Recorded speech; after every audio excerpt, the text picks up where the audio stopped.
સપ્તાહની શરૂઆત થઈ મજબૂતી સાથે જે સ્ટોક્સ ફોકસમાં છે સુઝલોન સૌથી પહેલાં તો બ્લોક ડીલ થઈ છે સુઝલોન એનર્જીમાં અને ત્યાં 20 કરોડ શેર્સમાં સોદા થયા છે. ત્યારબાદ બ્લોક ડીલ બાદ સ્ટોક મજબૂત છે.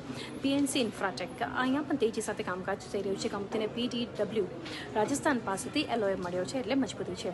રાઇટ્સ લિમિટેડે હિન્દુસ્તાન કોપર સાથે કંપનીએ MOU કર્યા છે. આ સ્ટોકમાં પણ ખરીદદારી છે. GRSC ગાર્ડન રીચ અહીંયા પણ મજબૂતી છે. સ્વીડન અને ડેનમાર્ક સાથે કંપનીએ MOU કર્યા છે. આ સિવાય IEX અને MCX માં એક મજબૂતી છે. સેબીએ જે ઇલેક્ટ્રિસિટી ફ્યુચર્સ લોન્ચ કરવા માટે મંજૂરી આપી છે. બંને સ્ટોક્સ મજબૂત છે. MGL એક હેલ્ધી વોલ્યુમ ગાઈડ કર્યું છે કંપની અહીંથી જે એનાલિસ્ટ મીટ થઈ હતી ઘણી પોઝિટિવ હતી. એટલા બાદ MGLમાં એક પોઝિટિવ એક્શન જોઈ રહ્યા છે. સેક્ટર સ્પેસિફિક જોઈએ તો આજે કેપિટલ માર્કેટ સાથે જોડાયેલી કંપનીઓમાં ફરી મજબૂતી છે. PSU બેંક્સ જોરદાર ખરીદદારી થઈ રહી છે. IT સ્ટોક્સ છે, ઓટો કંપનીઓ બધામાં આપણને મજબૂતી જોવા મળી રહી છે. કેપિટલ ગુડ્સમાં પણ ખરીદદારી છે.